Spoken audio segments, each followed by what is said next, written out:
It's spring! And you know what that means? Sure do. It means love is blooming. Yeah, that's exactly what I meant. But yes, we are here to talk about love. Or what kind of love are we talking about here? We're talking about one of Nintendo's most iconic and endearing relationships, Link and Zelda. Link is the hero, Zelda's the princess, but the relationship has gradually evolved to be more than that. In the original game, Zelda's just what Link has to rescue, and their first interaction is pretty typical of that. But in Zelda 2, Link is tasked with awakening the original Zelda, or at least she was at the time the game was written, from her long slumber.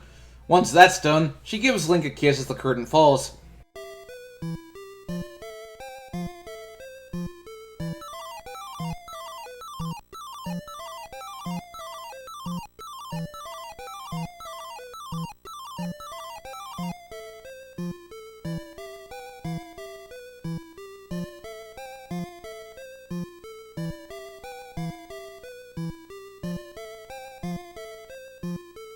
Considering how video game endings were back then, that was essentially your reward for completing the game. A kiss of gratitude.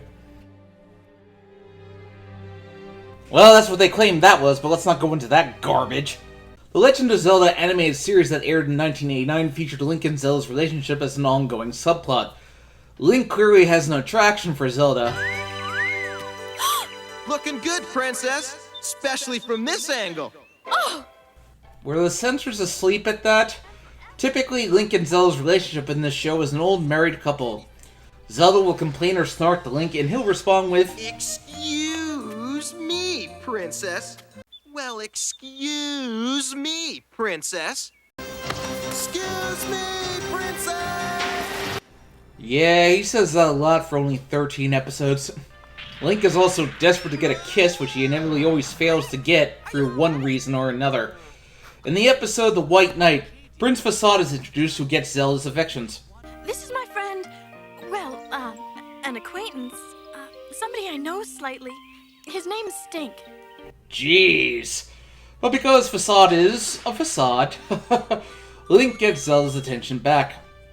The missing link, where Link is a ghost and is revealed the reason only Zelda can see him is because she's in love with him.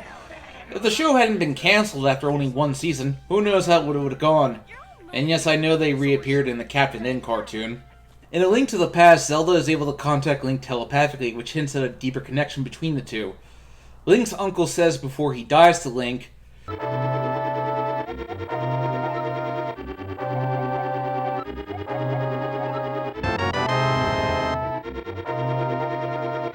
what was he going to say? According to the Japanese text, he was going to say, "You are the princess's only hope." In the Nintendo Power comic, Link and Zelda's relationship is shown to be growing in trust and affection, but ultimately it's played for tragedy, as their duties keep them apart. Link to the Triforce and Zelda to Hyrule. This final panel as Link watches Zelda ride off is incredibly somber and sad. But Link and Zelda's relationship is expanded on in Ocarina of Time, where the two are shown meeting as children. The two even hatch a plan due to knowing Ganondorf is not up to any good, but of course they're both in over their heads. And since they are children, it's understandable.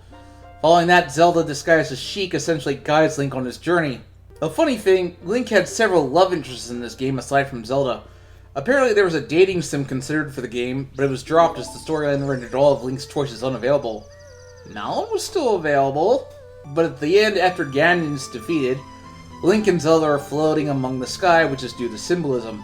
At this point, you'd think it'd be true love, but Zelda sends Link back to his childhood so he can regain it. In Majora's Mask, Zelda seems to still remember this to a degree when Link leaves to find Navi, and it is a memory of Zelda that allows Link to save Termina. In Wind Waker, as Tetra, Zelda continues to serve as a mentor, albeit she's more gruff and rude, but still well-meaning. I'm not entirely sure, but in the Japanese text, does Tetra speak with a more rude tone, while Zelda talks with a more polite tone? I'm genuinely curious. Granted, she doesn't have the time to do her usual sass, so maybe it's still there. But Zelda takes an active role in helping Link put down Ganondorf. There's not much to say about them in the Minish Cap, but I think it was the first time it was established that Link and Zelda were childhood friends, unless Four Swords counts. So it seemed no matter what the circumstance, Link and Zelda were to form some kind of bond. In Twilight Princess, Link and Zelda's relationship takes a bit of a backseat, with all the focus on Midna. But this being said, Link and Zelda still work together pretty well, despite only having a few minutes of screen time together, as seen when Ganondorf charges forward.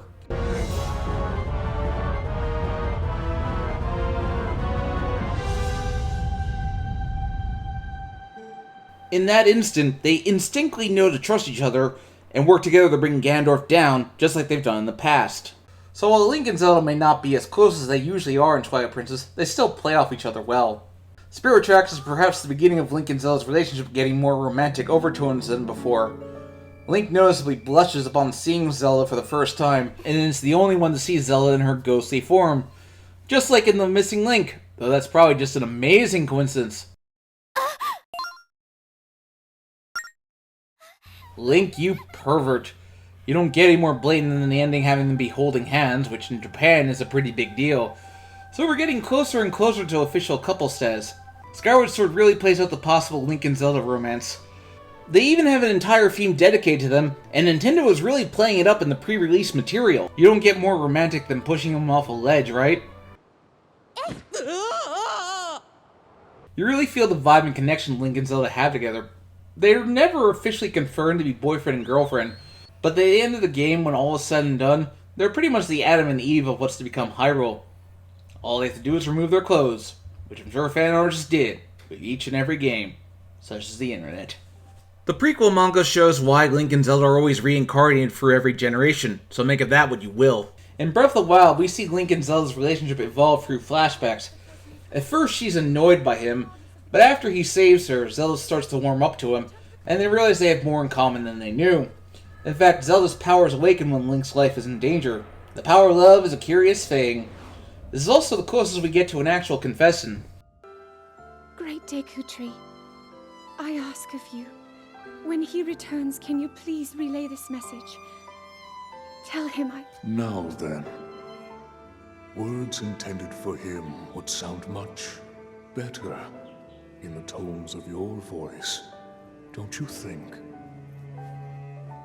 Age of Calamity also has a blatant moment where Zelda's powers again awaken after Link is in danger.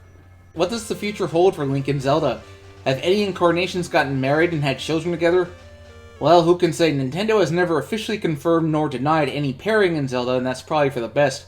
What awaits these two? We've seen their relationship grow and evolve to becoming partners, and perhaps something more than lifelong friends. And in some cases, it transcends generations. So for our favorite Hyrulean couple, we'll have to wait and see.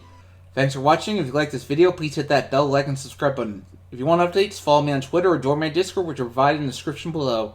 If you want to support what I do, check me out on Patreon. See you next time.